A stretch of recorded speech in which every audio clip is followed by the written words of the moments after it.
विठ्ठल श्री ज्ञानदेव तुकाराम पंढरीनाथ भगवान की जय, गोपाल कृष्ण भगवान की जय, रामचंद्र भगवान की जय। श्री गणेश नमः। जय जयादी जनार्दना, जय जयादी रवी कुळ घोषणा, जय जयादी क्रीडापचमना भवभंजना केशवा, उन्मत दोका रावण जेने दुःख दिले देवा लागून, दयाचा संवार करून भक्तजन सांभाळिले। आणि अशा असणारा भगवान परमात्मा दिले का तीच घेतला आठवा झालाय का? बरोबर इथं राहतो तुम्ही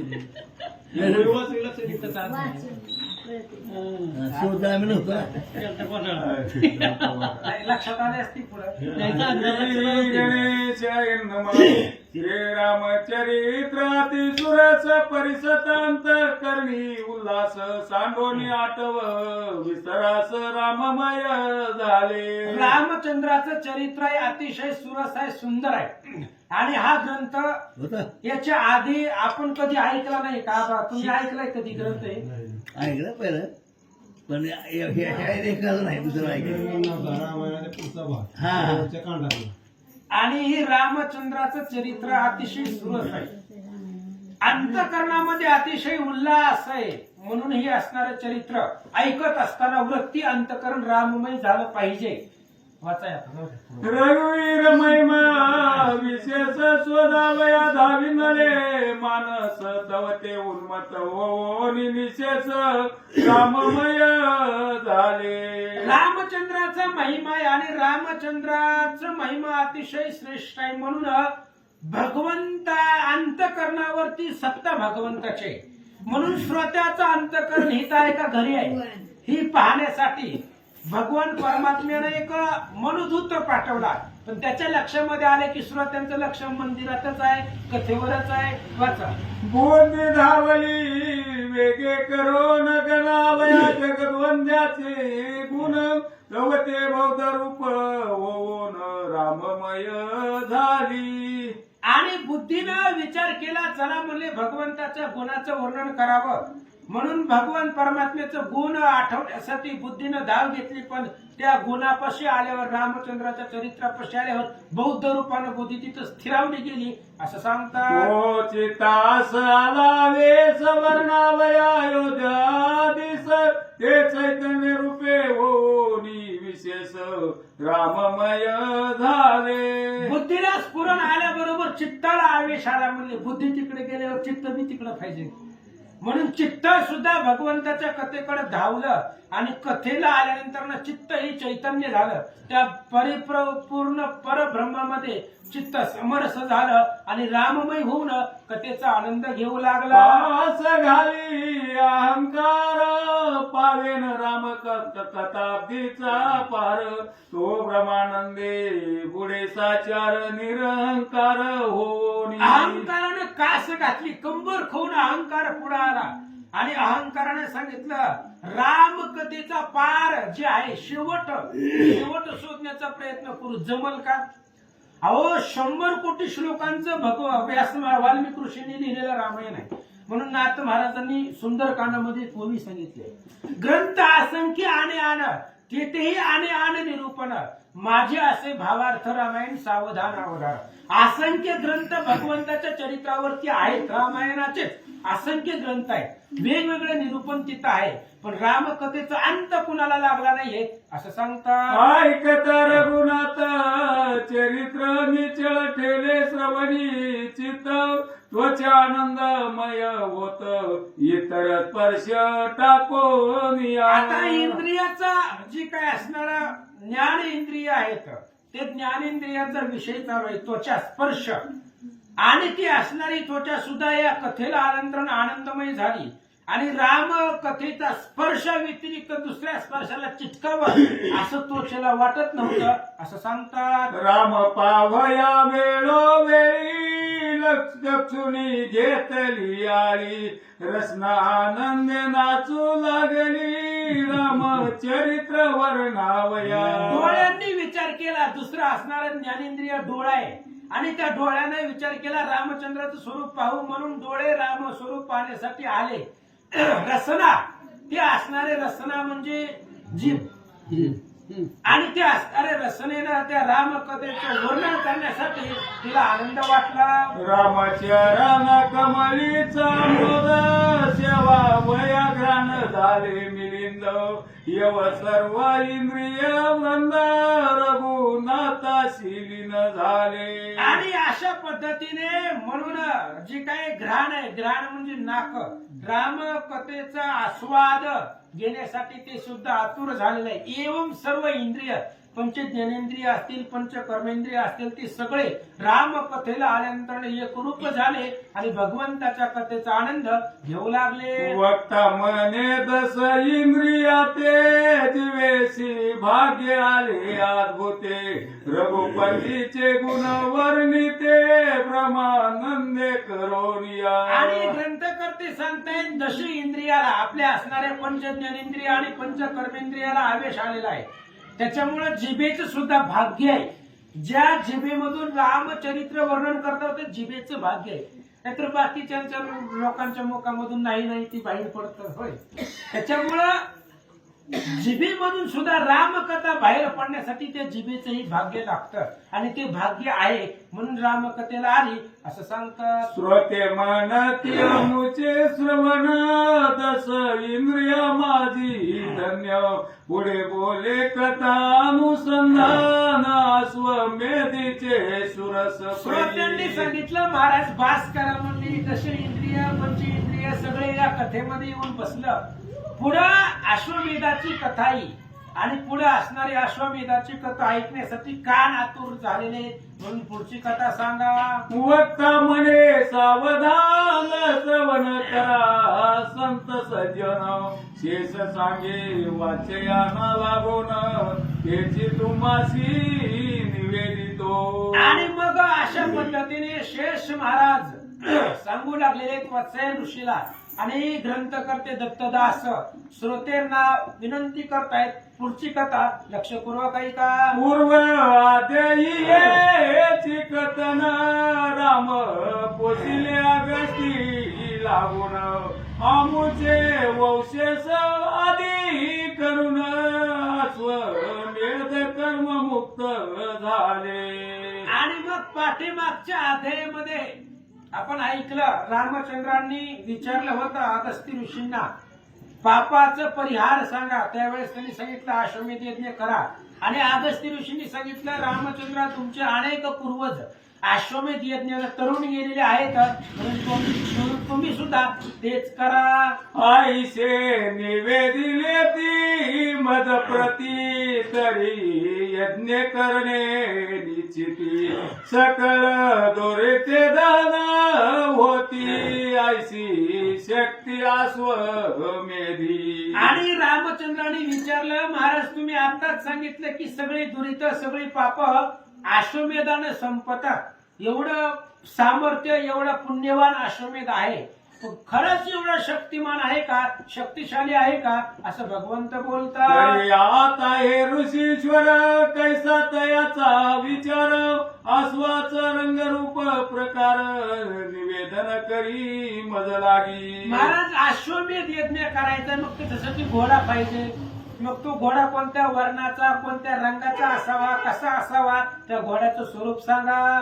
तयाचे कैसे लक्षण आणि काय करावे विधान यज्ञ कवनाचे पूजन तेही मज निवेदावे. मग त्या घोड्याचं लक्षण कसं असावं. बरं घोडा सोडल्यावर त्या घोड्यानं कोणत्या दिशेला जावं कुठं फिरावं आणि अश्वमेध यज्ञ करायच्या प्रारंभेला पूजेचा मान कुणाला द्यावा आम्हाला सांगा. अश्व सोडोनी पृथ्वीवरी शत्रू जिंकावे कवने परी हा विचार ऋषीश्वरी मज निर्धारी सांगावा. महाराज मला सांगा अश्वमेध यज्ञ करायचाय घोडा सोडायचा पृथ्वी प्रदक्षिणाला घोडा जाईल. मग घोडा ज्यानं पकडला त्याच्या बरोबर युद्ध करावं लागतं, घोडा सोडवावा लागतो. मग युद्ध कसं करावं सांगा. अगस्ती म्हणे जगजीवन गंगेचा जैसा श्वेतवर्ण तैसा शुभ्रा स्वजान यज्ञा लागुनी असावा. अगस्त्य ऋषींनी सांगितलं कसलाही घोडा आणायचा नाही. घोडा असावा जसं गंगेच्या पाण्याचा कलर शुभ्र वर्ण असतो, पांढरा शुभ्र अशा प्रकारचा घोडा यज्ञासाठी आणावा असं महाराज सांगतात. आणि तयाचे कर्ण ऐसे पाहता श्यामवर्ण मेघ जैसे मुका रक्त माणिकसे मन उल्हासे पाहता. त्या घोड्याला बघितल्याबरोबर पुढच्याचं मन आनंदित झालं पाहिजे. घोड्याचा पूर्ण कलर पांढरा असावा, पण कानाचा बाजूचा कलर त्याचा आभाळाच्या आकाशासारखा निळवर्ण असावा, म्हणून त्याला श्यामकर्ण म्हणतायत. आणि तो श्यामकर्णच यज्ञासाठी आणावा असं सांगतात. ओचे असावे पित रंग जैसे कांचन दिसे सुरंग मना सारिका जयाचा वेग नसावे व्यंग काही एक. आणि त्या घोड्याचा शेपटीचा रंग पिवळा असावा, जसं सोनं चमकतं त्या पद्धतीने त्याची शेपटी असावी. आणि घोड्याचा वेग मनाच्या वेगासारखा असावा, वाऱ्याच्या वेगासारखा त्याचा वेग असावा. कोणत्याही प्रकारचं व्यंग जखमा त्या घोड्याला नसू नये असं महाराज सांगतात. आईशा लक्ष्मी युक्त बरवा त्वची श्याम कर्ण योजावा येरवी तुरंगमय काय करावा यज्ञ योगे नसे जो. म्हणून रामा अशा प्रकारचा श्यामकर्ण त्या यज्ञासाठी आणा, नाहीतर जगामध्ये कितीतरी घोडे, पण ते घोडे त्या रथाला शोभतात, यज्ञाला शोभत नाही. यज्ञाला शोभण्यासाठी श्यामकर्णच असावा लागतो, आणि तोच आणा असं अगस्त्य ऋषी सांगतात. वसंत ऋतू वैशाख मास शुक्ल पक्ष पौर्णिमा दिवस हे आस्वानो शाळेस करी पूजन यथाविधी. वसंत ऋतू वैशाख महिना शुक्ल पक्ष पौर्णिमेचा दिवस, त्या दिवशी तो घोडा आणावा आणि यज्ञाला सुरुवात करावी. हा. आपल्या नामे युक्त पत्रिकेशी लेखन करोनिया व्रतांताशी बांधोनिया स्वमस्तकाशी ऐशा तयाशी सज्ज करी. रामा त्या घोड्याच्या डोक्यावरती त्याच्या मस्तकावरती तुमच्या अक्षरामध्ये तुमचा वृत्तांत लिहा. घोडा कोणाचा आहे, कोणी सोडलाय, कशासाठी सोडलाय, ही सगळं जी का माहिती आहे ती घोड्याच्या पुढच्या कपाळावरती लिहा एक पत्र, आणि घोडा पृथ्वी प्रदक्षिणेसाठी सोडून द्या असं सांगतात. माग जिंकावया मेदिनी सैन्य द्यावे तया रक्षणी एका तीरथे समागमे देवोनी स्वेच्छागमनी सोडावा. आणि घोडा पुढे सोडा, आणि त्याच्या पाठीमाग सैन्य असावं. घोड्याला बंधन नसावं. घोड्याला जिथं जायचे तिथं जाऊ द्या, कुठं बी फिरू द्या. आणि घोड्याच्या पाठीमाग त्याच्यावरती लक्ष ठेवण्यासाठी काही सैन्य आणि एक श्रेष्ठ योद्धा, कोणीतरी बलवान त्या घोड्याच्या सोबतीला माग असावा असं महाराज सांगतात. जिकडे जाये वाजी आपण तया पाठी रक्षिती जाऊन प्रतिबंध करतील जो कोण तया शासन करावे. घोडा जिकडं जायचं तिकडे जाऊ द्या, स्वतःच्या मनानं घोड्या कुठेही जाऊ द्या. घोड्याच्या पाठीमाग असणारे रक्षण करते ते घोड्याच्या पाठीमाग जातील, आणि जर कदाचित कुणी घोडा अडवलाच तर त्या पाठीमागच्या सैन्यानं त्याच्या बरोबर युद्ध करावं आणि घोडा सोडवावं असं महाराज सांगतात. पराभवतयाचा करुण रक्षकी आणावा स्व सोडून ऐसा दिग्विजय होता संपूर्ण वादी परतोन सदनाये. आणि रामा ही तुमचा अश्वमेध यज्ञाचा घोडा पृथ्वी प्रदक्षिणेला सोडा, संपूर्ण पृथ्वी फिरून पुन्हा घोडा माघारी येईल. जिथं जिथं प्रतिबंध असेल, जो जो आडवेल त्याच्या बरोबर मागच्या सैन्याने युद्ध करून घोडा सोडवा, आणि असं दिग्विजय करत करत करत घोडा पुन्हा अयोध्येला येईपर्यंत यज्ञ चालू ठेवा. वाचा की. तो वरी दीक्षा धारण करावी रामचंद्रापण असती मृगशृंग ब्रह्मचर्य व्रत राहावे. तोपर्यंत तुम्ही यज्ञ दीक्षा घ्या. तुम्ही यज्ञाच्या जवळ बसा, त्याच्यामध्ये आहुती टाका, ती यज्ञ चालू द्या. तुम्ही उठायचं नाही, तुम्ही बसा, व्रत बंद करा, ब्रह्मचर्य व्रत धारण करा, अशा प्रकारचे नियम महाराज सांगतात. ऐसे एक संवत्सर पर्यंत राणे लागे व्रत अंध दिन आणि आतीत येता प्राप्त करावी. 1 वर्षापर्यंत यज्ञ चालणार, 1 वर्षापर्यंत घोडा फिरणार आणि 1 वर्षामध्ये घोडा फिरून पृथ्वी प्रदक्षिणा करून माघारी येणार. तोपर्यंत तुम्ही यज्ञाच्या जवळ व्रतस्थ राहावं, ब्रह्मचर्य व्रत धारण करावं, जे जे अतिथी येतील त्यांना तृप्त करावं, असं अगस्त्य ऋषी महाराज अन्न सांगतात. वस्त्रादिके करून इच्छित तयाचे पूर्वी जाण आश्वयिता परतोन समाप्त करणे यज्ञाते. आणि अन्न वस्त्र पूर्ण त्यांना देऊन इच्छुकांचे ज्यांची जी इच्छा आहे ते त्यांना प्राप्त करून द्या. आणि अश्व जोपर्यंत माघारी येत नाही तोपर्यंत दान धर्म करा, असं महाराज सांगतात. येता विधी यज्ञ होता दान होईल पापाचे निरसन यज्ञ करता विमानी बसून जाईल सत्य स्वर्गासी. आणि असा जर तुम्ही अश्वमेध यज्ञ केला तर ते यज्ञाच्या बळावरती ज्यानं यज्ञ केलेला आहे तो सगळं पाप त्याचं संपल आणि विमानामध्ये बसून तो वैकुंठाला जाईल, असं अगस्त्य ऋषी तू सांगतात. त्रिभुवनासी अजिंक्य तुझ पुढे सकळ राजे होती रंक नसे तुझ लागी कलंक निष्कलंक मूळचा तू. अगस्त्य ऋषींनी सांगितलं, रामा घोडा सोडा, तुम्ही फक्त घोडा सोडा. तुमचं नाव त्या घोड्याच्या पुढे जर वाचलं पत्रिकेवरती तर घोडा कोणच पकडणार नाही. रामाचा घोडा आहे, कोण पकडणार आहे? ज्यानं रावण कुंभकर्णाला मारलेला आहे असा रामाचा घोडा आहे, कोणी पकडणार नाही, मला गॅरंटी आहे. कोण पकडणार आहे? फक्त असणार तुम्ही घोडा सोडा, सुखरूपपणे माघारी येईल, असं अगस्त्य ऋषी सांगतात. तू आदित आत्मा रामा तू ते अश्वमेध असे सुगम तू जाणतासी अससीम परम सर्व क्रमी प्रवीण तू.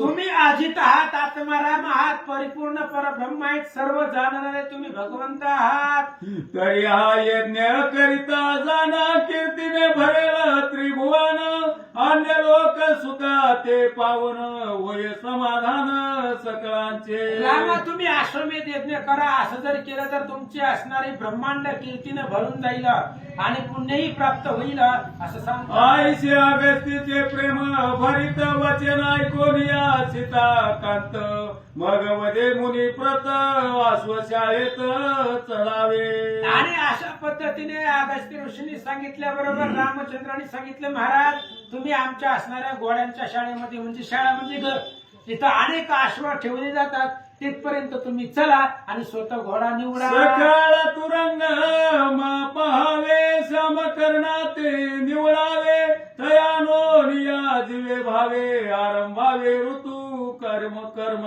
आणि तुम्हीच काम करा, महाराज सांगितले म्हणल्यावर तुम्हीच पुढे चला. तुम्ही चला त्या अश्वशाळेमध्ये, तुम्हाला सगळे घोडे आमचे दाखवतो. आशाम करणं घोडा आहे ती तुमचे तुम्हीच ओळखा आणि ती घोड्याला घेऊन तुमच्याच हात सुरुवात करू. आयसे ऐकता मुनी निगत दासरथी चालिले समवेत अश्वशाळा दाविती समस्त अवलोकिती वाजिते. अशा पद्धतीने लगेच भगवान परमात्मा पुढे निघाले, अगस्त्य ऋषी पाठीमाग असं निघाले असताना अश्वशाळेमध्ये यांनी प्रवेश केला. पाहून अश्वशाळा सहस्र घोडे एक समेळ श्यामकर्ण पाहोरी डोळा चकित झाला विप्रवर. आणि मग हजारो घोडे ते असणारे यज्ञ घोडे अश्वशाळेमध्ये पाहिले गेले. त्याच्यामध्ये श्यामकर्णाला पाहिलं आणि त्या श्यामकर्णाचं स्वरूप पाहून अगस्त्य ऋषींना आश्चर्य वाटलं. मग बोले राघवा प्रती सर्व वारू उत्तम असती जो आवडे तो सोडा अक्षिती श्यामकर्ण असती सर्वही. आणि अगस्त्य ऋषींनी सांगितलं, भगवंत 1000 घोडे आहेत, सगळेच तुमचे श्यामकर्ण आहेत.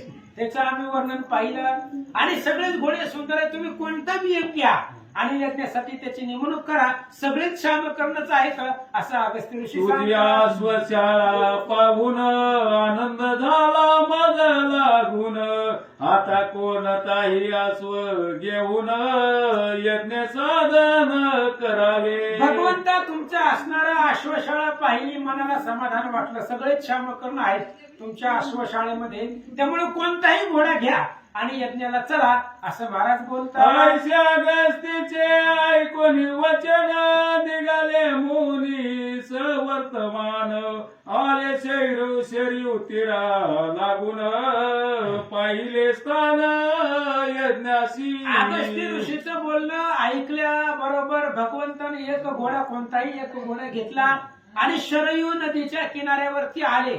आणि त्या शरयू नदीच्या किनाऱ्यावरती त्यांनी उत्तम प्रकारची जागा त्या यज्ञासाठी पाहिली. मग सुवर्ण हाले करोन भूमी सिद्ध केली नांगरोन दयावरी सुद मार्जन गोमय करोनी घातले.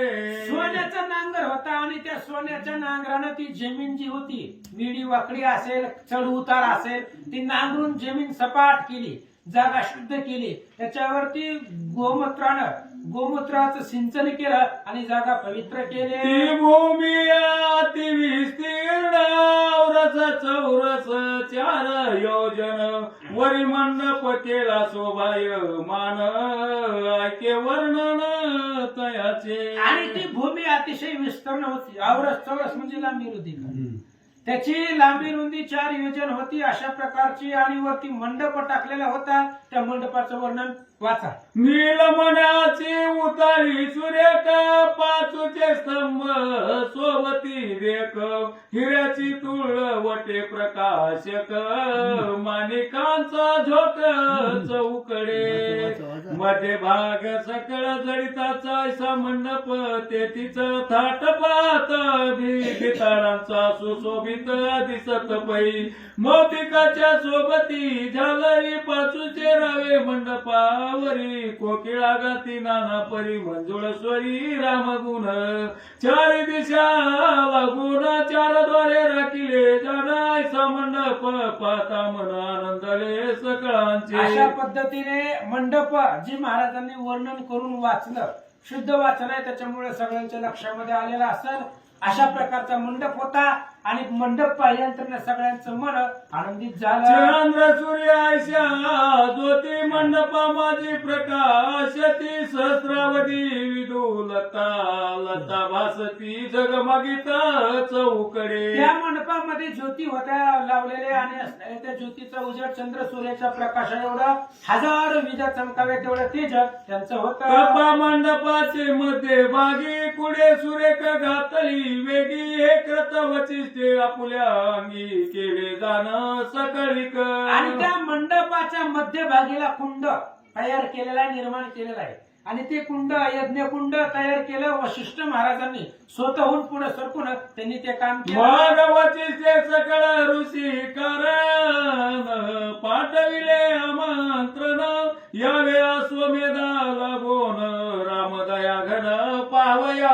वशिष्ठ महाराजांना सगळ्यांना फोन केले, कोणीही फोन न करता राहू नये, निमंत्रणाचं कोणी राहू नये म्हणून सगळ्यांना पत्र पाठवले, निमंत्रण दिले आणि अश्वमेध यज्ञासाठी या अशा प्रकारचा निरोप महाराजांनी सांगितलं. श्रुत झाले नारदासी आनंदे आले चर्यू तीराशी अमित भेटले मार्गाशी पर्वत शिष्यगण समवेत. नारद महाराजांनी ऐकलं राम अश्वमेध यज्ञ करायला, चला बघायला आपल्याला काम काय म्हणून नारद महाराज आले, आनंदाने आलेले होते. नारदांना भूत भविष्याचं ज्ञान आहे, यज्ञाला गेल्यावर आपल्याला आनंद येईल म्हणून आलेले होते. रस्त्याने येताना असंख्य ऋषी समुदाय त्यांना भेटला. कपिल महामुनी येता पहिले जातू करणे तयासी भेटले अंगिरा आर्तिष्ट पेन पातले आत्री आले ते काळी. कपिल यज्ञवल्क महामुनी आरिष्ट अंगिरे अशा प्रकारचे आत्री महाराज ऋषी सगळे यज्ञासाठी आसुरी हरित तत्वरे करुण यज्ञवल्क येतील ग बघिना आणि सुखाचार्य पावन तेही जाण पातले. येते झाले ऋषी मंडळ यज्ञ मंडपी प्राप्त सकळ ऐसे पाहता तमाळ निळ भेटला सत्वर मुनीवर्य.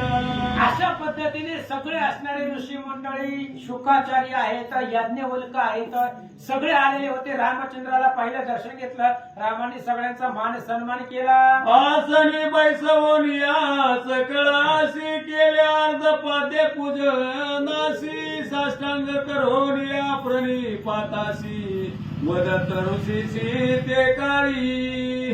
अशा पद्धतीने मग सगळे ऋषी मंडळी आले. रामचंद्राला नमस्कार केला. रामचंद्रांनी त्या असणाऱ्या ऋषीला आसनावरती बसवलं आणि ऋषी मंडळी भगवंताला काय म्हणतात? आपुले घडले दर्शन माझे भाग्य फळले पूर्ण आधी झालो मी पावन सर्व कुळा समवेत. सगळ्या ऋषी मंडळींनी सांगितलं, रामा धन्य मी आपुले मानेनं संचित आज आमचं भाग्य फळाला आलं, कारण तुमचं दर्शन झालं. तुझी या दर्शनाचे सुख श्रीरामा तुझं अनोळख भक्त जानती सात्विक जे नैष्टक व्रतधारी. आणि असं तुझं दुर्लभ दर्शन आम्हाला प्राप्त झालं. महाराज लोक बोलतात, जळलेली या गंगा स्नान पान जैसे प्राणी होती पावन तैसे आपल्या चरण दके करून आजी पवित्र मी झालो. अहो गंगेचं स्नान घडल्यानंतर ना जीव पावन होतो. त्या पद्धतीने तुमच्या चरणाचं दर्शन आम्हाला झालं. आम्ही जगात पावन झालो. तरी आमचा वर्णाश्रम धर्म रक्षण काया चरावे कर्म हे निवेदिता सकळ भ्रम जाईल माझे चित्तीचा.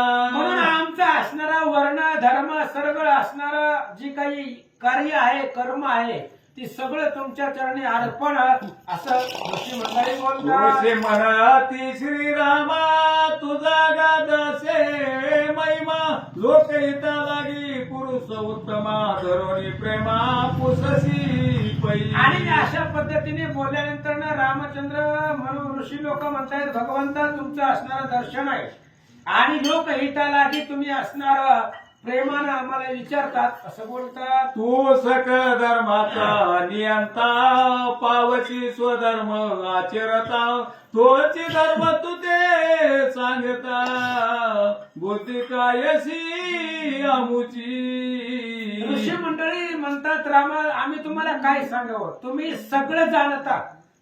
ज्याला माहिती आहे त्यालाच सांगणं म्हणजे आमची काय बुद्धी आहे. सगळे धर्म कार्याचा कार्यकर्ते तुम्ही आहात आणि तुम्हाला आम्ही धर्म सांगायचा असं करा तसं करा हे कार्य आम्ही सांगणं हे आमच्या बुद्धीला योग्य वाटत नाही. ऋषी मंडळी बोलतात, वृष्टीने नद्या वाहती परी उदक कोटोनी आले स्थिती हा विचार काहीच नेनती धावती जलपती पावया.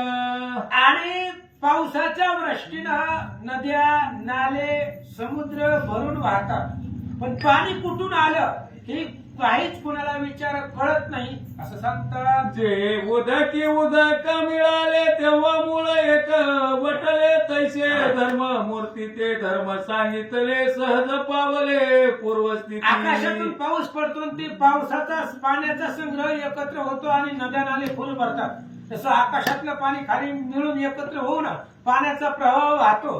तसं धर्ममूर्ती तुम्ही आहात आणि तुम्हाला आम्ही धर्म सांगतोय हे असणारं योग्य नाही असं ऋषी मंडळी बोलतात. परे सांगतो येता मती तो ऐकाले रघुपती ब्राह्मण क्षत्रिय वैश्य मनती शूद्र जाती चौथी पै. म्हणून भगवंत यथामतीने सांगण्याचा प्रयत्न करतो ते तुम्ही ऐका. 4 वर्ण आहेत, ब्राह्मण वैश्य क्षत्रिय शूद्र अशा प्रकारचे 4 वर्ण. पुढं जे परंपरागत चालले धर्म ते ते आचरती स्वकर्म परी ठावे नसे मूळ वर्म तेने श्रम पावती. परंपरागत चाललेले हे धर्म वर्ण आहे. ही वर्ण धर्म आपापल्या परंपरेने चालतात, पण कुणालाच वर्म माहिती नसल्यामुळं त्या प्रत्येक वर्णातल्या व्यक्तीला त्रास होतो असं सांगतात. परधर्माचा करीती अंगीकार त्याने नरक पावती अघोर ऐसे को कर्मी भूत नर जगती वरी नाडले. भगवंता या पृथ्वी तलावरती परधर्माचा अंगीकार लोक करतात, स्वधर्म विसरले आणि परधर्मानं वागल्यामुळे त्यांना त्रास होतोय आणि ते लोक नरकालाच जातात असं ऋषी मंडळी बोलतात. नित्यरता ब्राह्मणी आपण चट कर्मीचा संविधान आणि वेदाचे हे पठन तप साधन करावे. पहिलं वर्ण आहे ब्राह्मण. त्या ब्राह्मण वर्णानं काय करावं? 6 असणारा षटकर्म आहे त्याचा अभ्यास करावा आणि ब्राह्मणाने वेदाचंच पठण करावं. वेद त्यांनी अभ्यासावे हे ब्राह्मणाचं कर्तव्य आहे. हरी चिंतनी चित्त सावे विषय मन नसावे आनंद व्रती ते पावावे प्रेम धरावे हरी पायी. आणि दुसरं कर्म आहे की भगवंताच्या मनावरती त्याच्या चिंतनामध्ये चित्त असावं, विषयामध्ये चित्त रंगू नये, भगवंताच्या कथेमध्ये त्यांना आनंद मिळावा असं जीवन जगावं असं सांगतात. 5 विषय 5 जणी सेविता नाडिले जीवाला गोनी ते निवेदिता तरी श्रवणी चित्त सादर असावे. आणि 5 असणारे विषय आहेत, पंच विषय आहेत आणि ते पंच विषय हे 5 जणांना वेदलेला आहे. मग ते असणारे पंच विषयाचं काय वर्णन आहे सांगतो ऐका. शब्द विषयी कुरंग रमला तपाचा घात तेची झाला मातंग स्पर्शा ते गुंतला तेने पावला नाशा ते. शब्द विषयामध्ये हरिण गुंतलेला आहे आणि ते असणाऱ्या कानावरती काही पडलं हरणाच्या लगेच हालचाल चल म्हणून ते असणारं कुरंग शब्द विषयामध्ये गुंतून त्याचा प्राण गेलेला आहे. स्पर्शाच्या हत्ती स्पर्श वाचा कोणाला वाटतं माशाला रसना रचना शब्द विषयी कुरंग रमला तपाचा घात तेची झाला मातंग स्पर्शा ते गुंतला तेने पावला नाशा ते. आवाज इच्छा आहे या. या आमची विषय हो तुम्ही सांग पंचविषयाचे ओळ आहे ते हा नाही तुम्ही सांगा दोन झाले ते आता 3 राहिले. वाचा. पतंग बोलला रूपाते दीप जाळी गातया ते मेने गुंतो निरसाते प्राण आपुला त्यागिला. शब्द स्पर्श रूप रस गंध अशा प्रकारचे पंच विषय आहेत. 5 विषय आणि या पंच विषयामध्ये उदाहरण देऊन सांगू लागलं कोणता जीव कोणत्या विषयामध्ये गुंतून त्याचा जीव गेला. हरी पतंग रूपावरती गुंतला गेला आणि तो असणारा पतंग दिव्याच्या जवळ आला आणि स्वतःचा प्राण त्यानं दिला. मासा जो आहे तो रसनेच्या विषयामध्ये गुंतलेला आहे आणि त्या रसना स्पर्शामध्ये विषयामध्ये त्या मासेचा जीव गेलेला आहे असं महाराज सांगतात. भ्रमर गंध सेवन करी गुंतोनी मरण पावे सत्वरी आयसे 5 विषय 5 परी नाश करीती जीवाचा. आणि भ्रमर म्हणजे असणारा भुंगा तो गंध म्हणजे वास त्या वासाच्या विषयामध्ये तो गुंतलेला आहे आणि तिथंच तो असणारा फुलामध्ये मरण पावला जातो कमळात कमळामध्ये. आणि अशा प्रकारचे पंच विषयाची 5 उदाहरणं तुम्हाला दिले असं रामाला ऋषी मंडळी सांगतात. विषयावी न रावे ना जरी तरी शास्त्र रीती मनी धरी सत्य प्रपंच करणे तरी आई व्यवहारी पडावे. आणि विषयाशिवाय जर राहिलं नाही गेलं तर मग शास्त्र विषय मनामध्ये धरा आणि सत्य प्रपंच करणे प्रपंच करायचा शास्त्राच्या आधारानं वेदाच्या आधारानं असं सांगतात.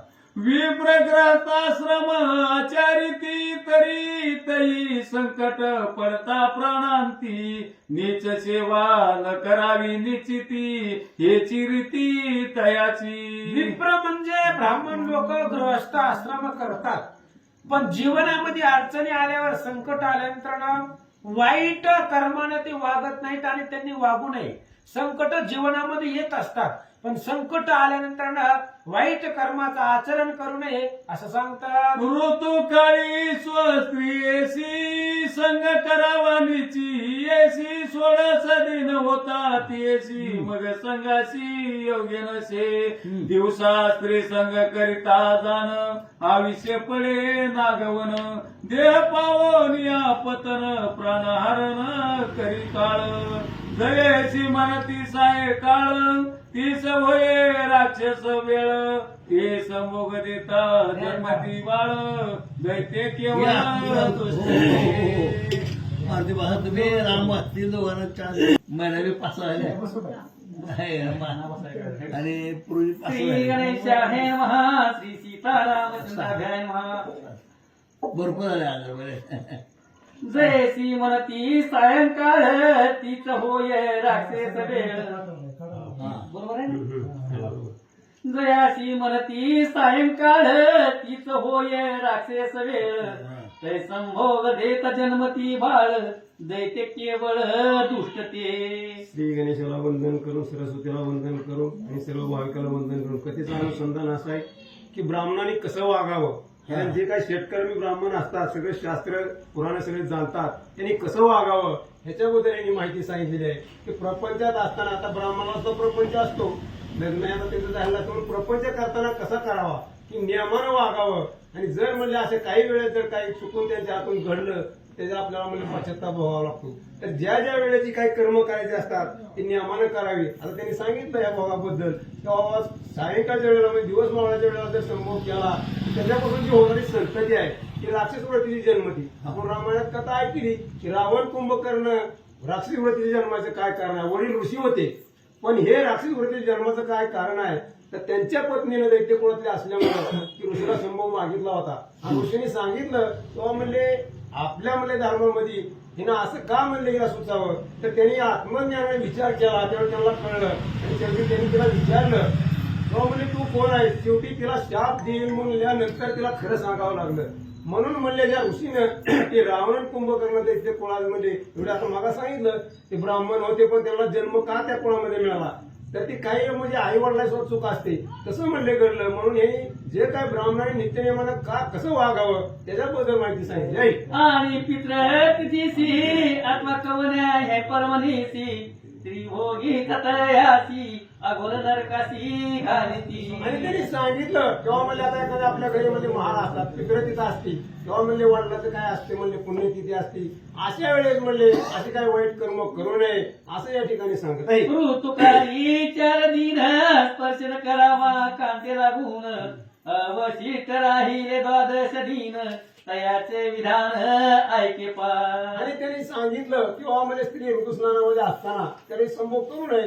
त्याला म्हणजे त्यांनी काही नियम सांगितले त्याच्यानंतर 10 दिवसाचा किंवा म्हणजे पुढचा जे काही नियम आहे ते आपल्याला म्हणले ग्रंथ करते ह्या पुढे सांगू लागले. मदिनी कांता संग करी गर्भ राहिला उदर धरी तोची पुत्र होय निर्धारी आयच्या परी शास्त्रमध्ये. आणि शास्त्राप्रमाणे त्यांनी काय सांगितलं तेव्हा जर नियमानं जर म्हणले आपला म्हणजे पत्नी संघ संगत केला किंवा काय कर्मभोग केला तर कशामुळे म्हणले संतती म्हणले चांगली जन्मती किंवा वाईट जन्मती त्याच्याबद्दलची सगळी माहिती आहे ते आपल्याला ग्रंथ करते या ठिकाणी सांगत आहे.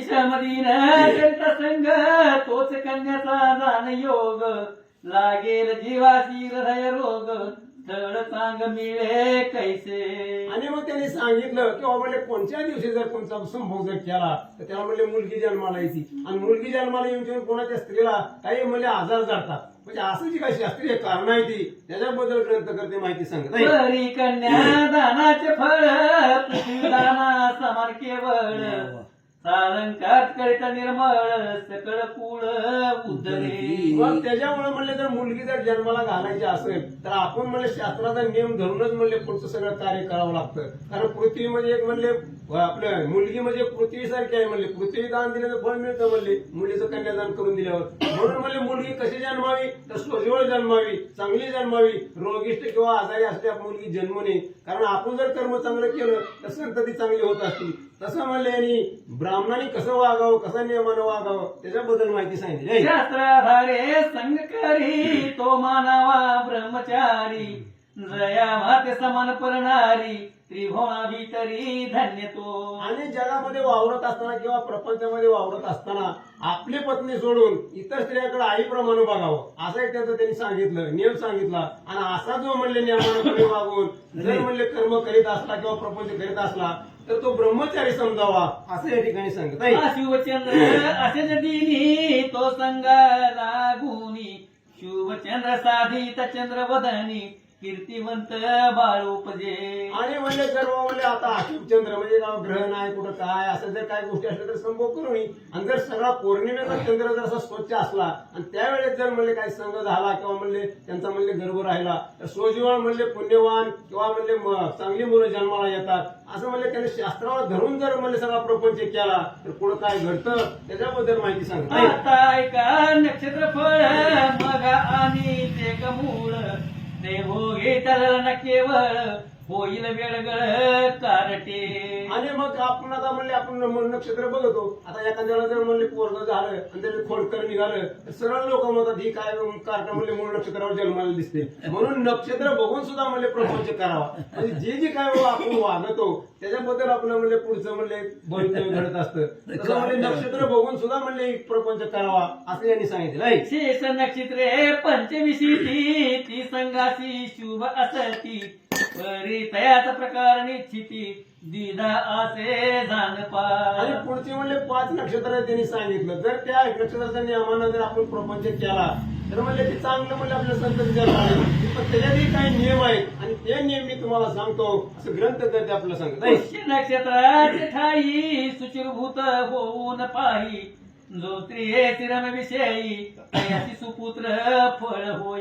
आता ही नक्षत्र म्हणजे कोणती 12 नक्षत्र आहे ती आपल्यामध्ये ह्याच्यात 27 आहे ती. तर त्याच्यात ज्या ज्या पण नक्षत्राची माहिती असेल त्या नक्षत्रावर जर म्हणले आपण मुलं जन्माला घातली तर त्यांचं म्हणले पुढे काय होतं कोण ज्ञानी जन्मल किंवा कोण. आणि जर असं जर काय येडवाकडं वागलं तर वेडगळ मुलं जन्माला येतात असं या ठिकाणी सांगितलं. चतुर्विध पुरुषार्थ साधन धर्म अर्थ कामधान अंती चौथा मोक्ष साधून करीन पावन कुळा.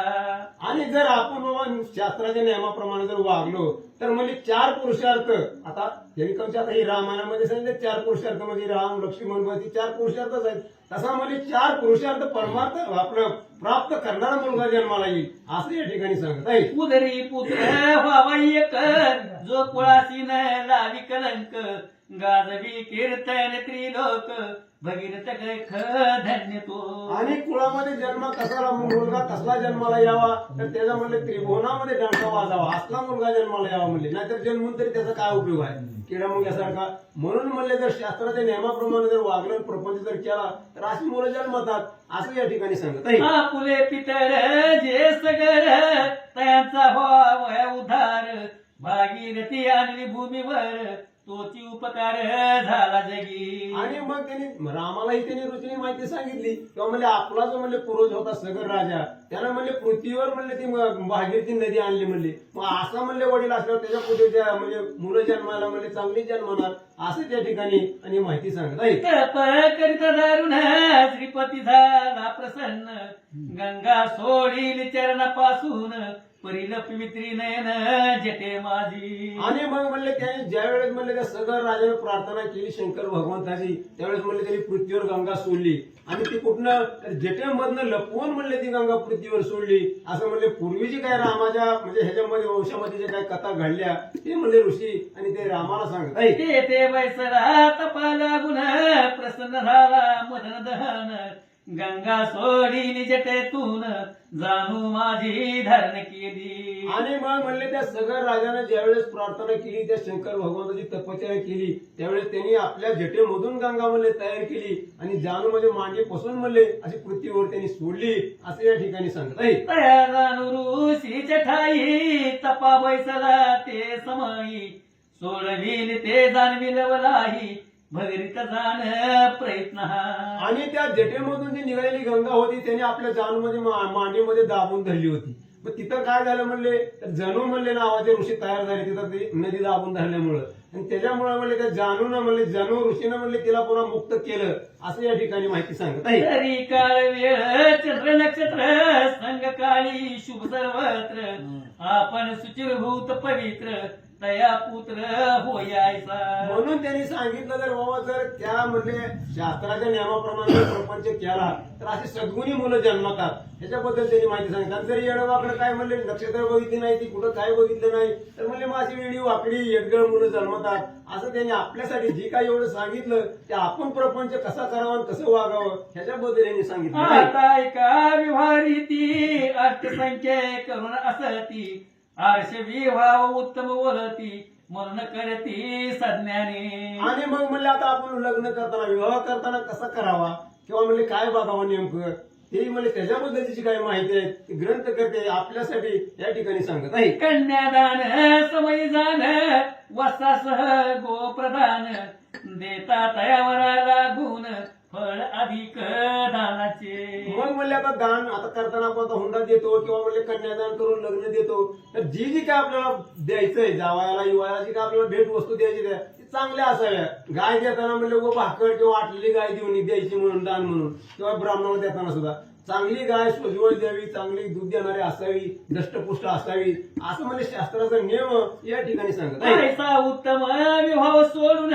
कन्याचे जी घेती धन केले म्हणती कन्यादान पापी जन महानते. मग कन्यादान करताना जी काय आपण भेट वस्तू आंदन म्हणून द्यायच्या ती म्हणले त्याचं चांगलं होतं म्हणले. पण जे काय मुलीला म्हणले महागारी हुंडा घेतात किंवा त्यांच्याकडूनच पैसे घेऊन ती करतात तर अशा लोकांचा काय उपयोग नाही म्हणजे त्याला पुण्य मिळत नाही. आणि पुन्हा जगामध्ये सांगायचं की आम्ही मुलीचं लग्न केलं कशाला पाहुण्या पण पैसे घेऊन असं म्हणलं याचा नियम नाही. तर शास्त्राच्या नियमाने जर वागलं तर त्याला चांगलं पुण्य मिळतं असं या ठिकाणी सांगत आहे. तुझी म्हणती सीतारमणा करती जे वेद अध्ययना वाणिज्य कृषी राजसेवना आणि कन्या विक्रया अंगीकारिती. आणि मग म्हणले जी काय म्हणले दान धर्म करीत नाहीत म्हणजे कुणाला म्हणजे ऋषी मुलीला त्रास देतात किंवा म्हणजे मुलीचं लग्न करताना त्यांच्याकडून पैसे घेणं त्या अशा लोकांना म्हणजे त्याचं पुण्य मिळत नाही.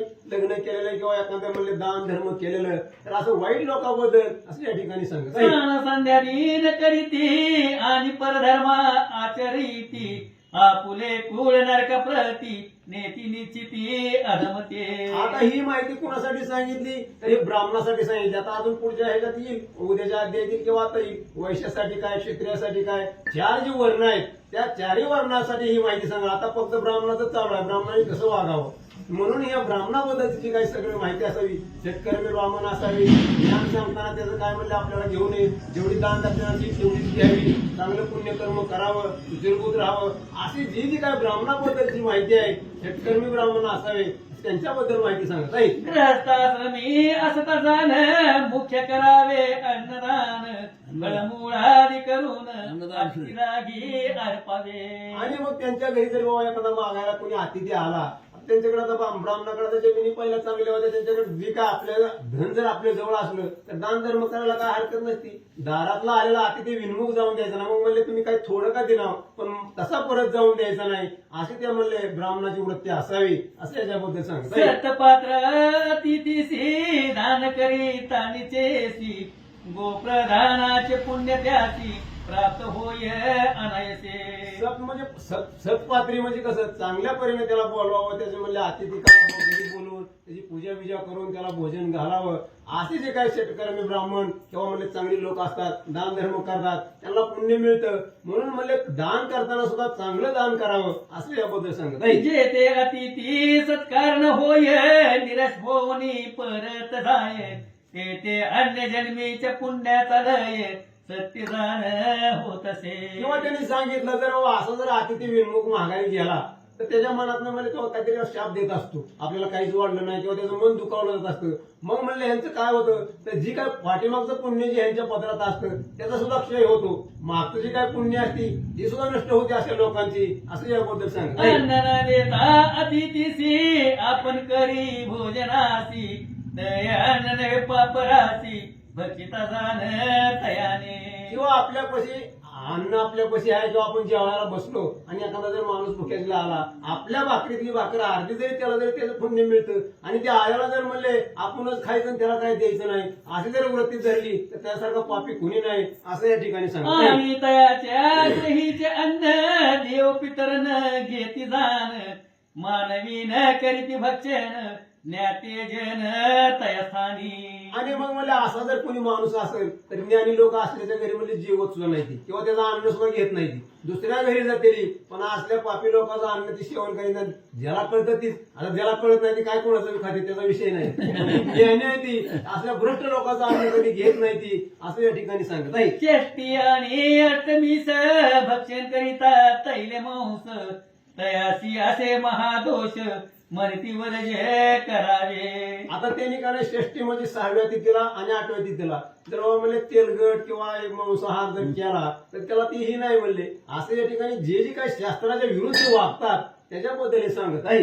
पौर्णिमा आणि चतुर्दशी न करी जाण मैथुनासी स्मर्शून करावी त्या दिवशी चतुर्वर्णी जाण पार बरे सह वर्तमान आपण कधी न करावे भोजन तैसाच एक वस्त्र करून न करी सेवन अन्नाचे भोजन करिता कांता जाण तेची नक्की जे अवलोकन मुखाने अग्नी लागून फुंकून हे सर्वथा नग्न स्त्रीसी आपण न करावे कदा अवलोकन अग्नीवरी शेकवया लागून न धरी जाण पदाते कोणत्याही पवित्र वस्तू ते अपवित्र जागी न टाकीती ते पुण्यभूमी पाहून ते टाकीचा दोष ते पावेना. आता यांनी काय सांगितलं ही ज्ञानी माणसाने असलं करून आता अज्ञानी आहे ती करतात आपण सुद्धा जर तापाया बसलो तर त्या चुलीमध्ये त्या जाळावर पाय धरतो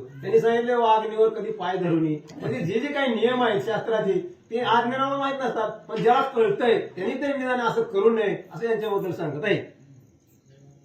अहिंसा हा मुख्य धर्म जाण सांगितला मावा लागून त्या मार्गात अमान्य करून कुमार्ग गमन करीती जे ते पावती अधपतन यमदूत करती बंधन पोळी ताळी तिथं लागून कोणी सोडवण करीना. आपण पाठीमागच्या अध्यायामध्ये सांगितलं की आदर्श मध्ये रामाला सांगितलं होती म्हणजे तुम्ही सगळे जाणत्यात मग म्हणले जाणून मग रामाने सांगितलं त्यांनी 2 वेळा सांगितल्या की जाणून बुजून जर माहित असताना जर केलं तर त्याला पाप म्हणजे त्याला प्रायचितच नाही ती भोगावंच लागतंय आणि जर बाबा नकळत घडलं तर त्याला उपाय प्रायचित घेतलं तर म्हणजे असं जर होतं कळून जर येडवाकडे वागलं तर त्याला म्हणले माफी नाही पण न कळत जर काही गोष्टी घडल्या तर त्यांना जर आपण प्रायचित घेतलं किंवा काय देवधर्म केला त्याचं पुण्य म्हणले वाढतं किंवा त्याचं पाप फिटतं पण जाणून बुजून जर माहित असताना जर केलं त्याचं पापच फिटत नाही त्याला भोगावंच लागतं असं या ठिकाणी सांगत आहे. प्रांतकाळी न करी भोजन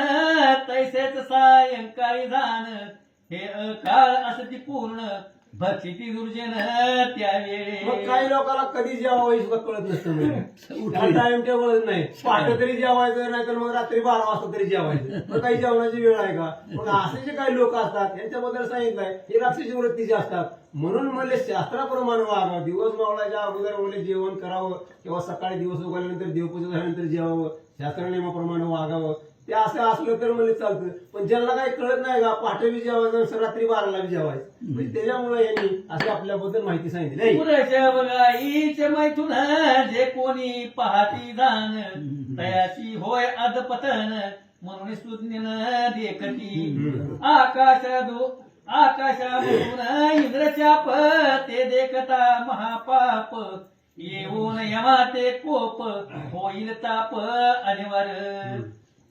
निशीचे जे उरले अन्न जे का असती श्रीमान त्याने न भक्षावे आपण दूषित जाण होय ते. किंवा म्हणले रात्रीचं काय अन्नशिवाय राहिलं असतं म्हणले स्त्रियांनी म्हणजे सकाळी कधी खाऊ नये म्हणजे जे जे काही प्रपंच नियम असतात आता आपला अज्ञान असून आपल्याला कळत नाही वाटोळ कसं होऊन देवा म्हणून आपण खातो पण त्याचे नियम आहे मग त्याच्याबद्दल म्हणले कसं वागावं आपण प्रपंच करीत असताना कसं राहावं हे आपल्यासाठी सगळं ग्रंथात जे त्यांना एवढं लिहायचंय ते आपल्यासाठी आहे निदान मी म्हणतो ह्यातलं 10% जरी आपल्या लक्षात आलं तरी बाद झालं 100% नका काही ना. स्त्रीन पुरुष जे असती भाषण करावे त्या प्रती संगती करिता अधोगती प्राप्त सत्वरी होय पै.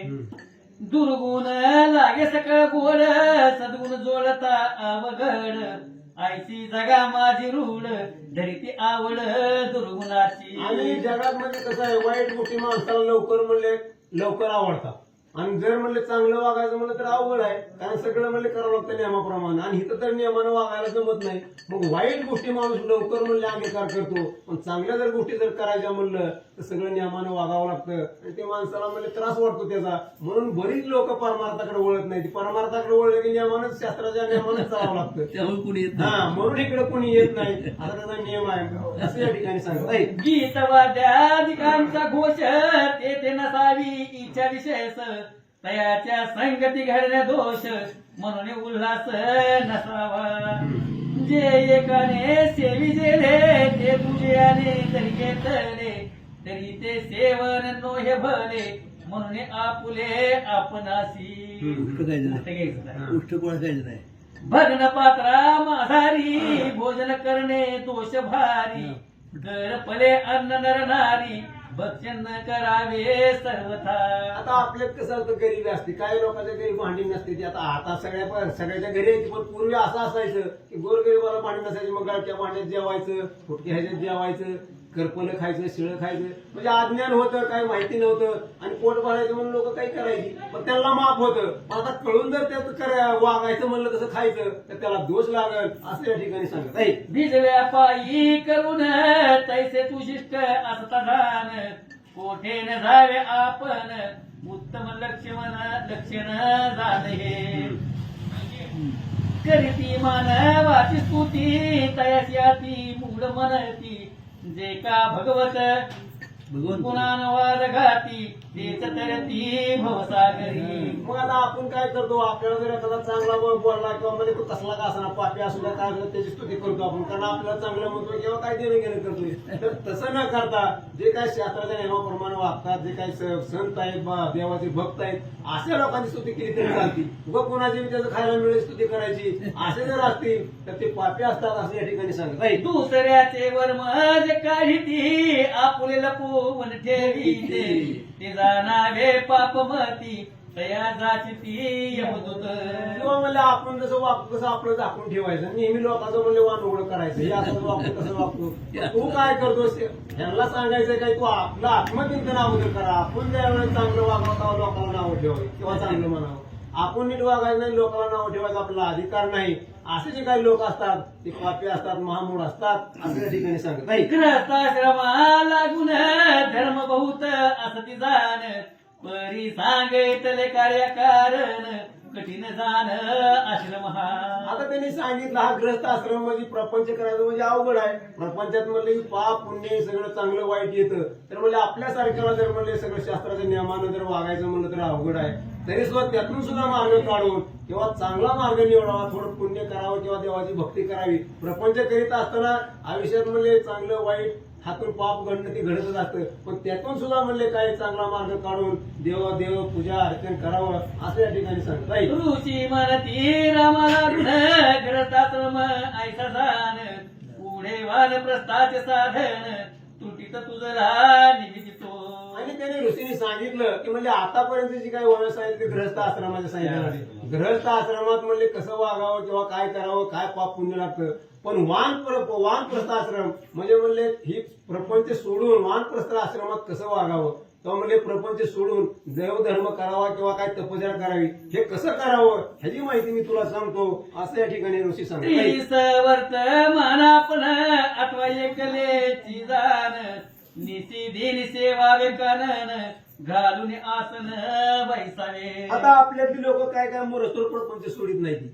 त्याला काय वानप्रस्थ आश्रम म्हणायचं नाही. वानप्रस्थ आश्रम कशाला म्हणायचं की मुलाबाळाची लग्न झाली की म्हाताऱ्यानं आपलं कुठंतरी अरण्यात जायचं किंवा देवदेव करायचं आणि तिकडं आपलं पुण्यकर्म करायचं, ह्याला वानप्रस्थ आश्रम म्हणायचं. तर आता लोक काय करायचे मोरस्तोर प्रपंच सोडित नाही. तर वानप्रस्थ आश्रमात कसं वागावं त्याच्याबद्दलची माहिती मी तुम्हाला सांगतो असं या ठिकाणी सांगत आहे. मन यावे ईश्वरी निष्कामपणे ध्यान धरी, आशा प्रश्न कामादी वैरी त्यागी दुराचारी सर्व हे. वानप्रस्थ आश्रम स्वीकारत असताना सगळ्या म्हणले आपला आशा आकांक्षा म्हणले मनाच्या काय म्हणले जे असेल ते सगळं सोडून द्यायचं. काय म्हणले प्रपंचाचा विचार करायचा नाही. फक्त म्हणले आपलं जे काय पुण्यकर्म करायचं तेवढं ध्यानात ठेवायचं. म्हणले काय महाग काय होईना म्हणले फक्त आपलं देवदेव करायचं किंवा देवाची प्रार्थना करायची एवढंच करायचं. त्याला वानप्रस्थ आश्रम म्हणतात असं या ठिकाणी सांगत आहे. वैराग्य असावे कडकडीत विचार राखावा मनात क्षमा दया शांती नित्य